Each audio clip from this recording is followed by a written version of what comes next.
président du Congo. De l'ancien président du Congo. De l'ancien président du Congo. Alléluia. De l'ancien président du Congo, de sa famille. Ça veut dire l'ancien président, je crois c'était le président... c'est quel président là? Je crois que c'était... c'était l'ancien président du Congo. Je crois que c'était Joseph Kabila. Voilà. Joseph Désiré Kabila. Mais c'est le nom que j'ai entendu même. C'est ça. C'était le nom que j'ai entendu dans la vision. Et après l'Éternel m'a dit, priez, priez, priez. J'ai vu quelque chose arriver autour. J'ai vu quelque chose arriver. Les médias parlaient de quelque chose. Comme le Congo, la RDC, le Congo Brazzaville. C'était ça. Le Congo Brazzaville. La RDC. Je crois que c'est ça. J'ai vu les médias parler de quelque chose autour de ce qui concernait Joseph Désiré Kabila. J'ai vu les médias parler. J'ai vu les médias parler de cela. Mais il y a quelque chose aussi qui arrivera à l'ouest du Cameroun. Il y a quelque chose qui arrivera aussi parce que j'ai vu les médias du Cameroun parler. Il y a quelque chose que l'Éternel m'a montré qui arrivera. Vous êtes sur France 24 et vous avez raison. Bienvenue dans votre journal de l'Afrique. À la une ce soir, 138 millions de dollars d'argent public, soit 250 000 ans de salaire moyen en République démocratique du Congo. C'est la somme qu'aurait détourné le clan Kabila de 2013 à 2018. Ce sont des révélations d'un consortium de journalistes obtenus grâce à une fuite massive des documents issus de la banque BGFI. Nous en parlerons avec Yann Philippin, membre de Mediapart et du consortium de journalistes à l'origine de cette enquête Congo Hold Up. Un journaliste youtubeur condamné à 7 ans de prison au Rwanda, Dieudonné Nyosenga, propriétaire de la chaîne Ishema TV. Voleur qui braque les banques. Ben là, en fait, c'est la banque qui a aidé Joseph Kabila à braquer l'État. C'est-à-dire que comment c'est possible? C'est que vous avez d'un côté le président de la République, donc Joseph Kabila, qui contrôlait des entreprises publiques très riches, comme la Banque centrale, comme la GECAMINE, qui est la cash machine du pays, l'entreprise minière, mais aussi la commission électorale. Et d'un côté, de l'autre côté, son frère, Francis Sélémani, qui contrôlait la banque, la BGFI Banque. Et toutes ces entreprises publiques, ben, elles avaient des comptes à la banque. Et donc, quand vous avez d'un côté le président qui contrôle les entreprises publiques et de l'autre le frère qui contrôle la banque où ces entreprises publiques ont des comptes, bah c'est très facile, il suffit d'aller de l'un à l'autre. Oui, et on vous révélait qu'il y avait une société écran qui était dans un garage.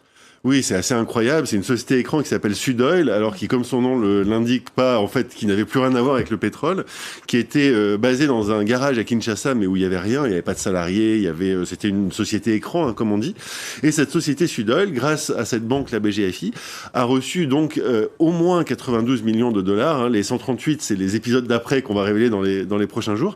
Et ce qui est fou, c'est que quasiment toutes les institutions publiques du pays ont contribué.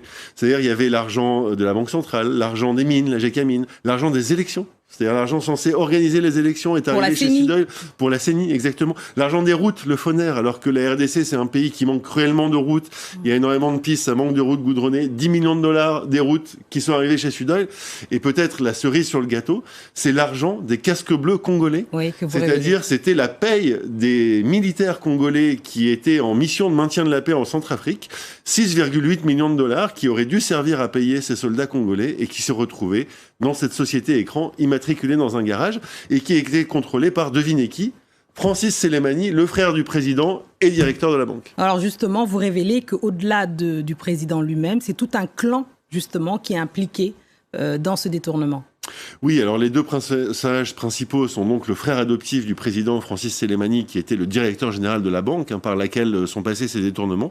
Mais il y a aussi sa sœur, Gloria Mteyu, qui est connue pour son amour de la mode. C'est elle qui organise la Fashion Week à Kinshasa et qui était à la fois actionnaire de la société Écran et aussi actionnaire de la banque dont elle avait 40% des parts. Donc vous voyez cette collusion complète entre d'un côté la présidence, l'État, les sociétés publiques, la banque et la famille Kabila. Ouais. Et alors vous dites que justement peu de gens auraient accepté de répondre, mais on se demande justement quelle est la position de la banque BGFI. Enquête menée par un consortium international de médias dont font partie la BBC, Mediapart ou encore RFI, Congo. Hold-up, des millions de documents bancaires prouvant d'importants détournements de fonds publics en République démocratique du Congo. Parmi les principaux responsables présumés, l'ancien président Joseph Kabila, son premier cercle également. Bonjour à vous, Sonia Rollet, vous êtes journaliste à RFI, notre consoeur. Merci d'être là. Sonia, vous faites partie de ce consortium et vous êtes donc notamment au cœur de ces révélations. De quelle fuite parle-t-on ? Alors, on parle de plus de 3,5 millions de documents bancaires donc issus de la BGFI, donc ce groupe africain, et plus encore de transactions bancaires. Et ça veut dire qu'on parle de la plus grosse fuite de documents d'Afrique pour l'heure. Et ça a été analysé pendant 9 mois par un collectif, vous le disiez, de journalistes, mais aussi de chercheurs, parce qu'évidemment c'est colossal. Combien de personnes à peu près on parle, Sonia ? On parle de 19 médias internationaux, donc c'est beaucoup. 5 organisations spécialisées dans les enquêtes économiques ou sur la RDC, la République démocratique du Congo.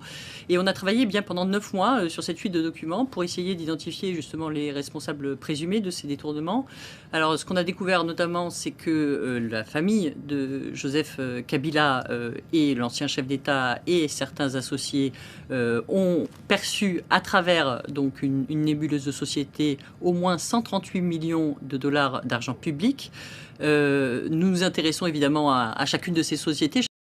Un article fleuve pour résumer la plus grosse fuite jamais survenue en Afrique. 3,5 millions de documents bancaires et transactions qui ont fuité d'une banque africaine, la BGFI. Cette banque serait complice d'un vol. Elle aurait été utilisée pour piller des fonds publics et des ressources naturelles de la République démocratique du Congo, l'un des pays les plus pauvres au monde. Parmi les principaux responsables présumés de ces détournements, l'ancien président Joseph Kabila et certains de ses associés les plus proches. Entre 2013 et 2018, alors qu'il est au pouvoir, le clan Kabila aurait mis la main sur au moins 138 millions de dollars des caisses de l'État, soit 250 000 années de salaire moyen en RDC. Alors comment un chef d'État aurait-il pu détourner autant d'argent ? D'abord en se servant dans l'argent versé par les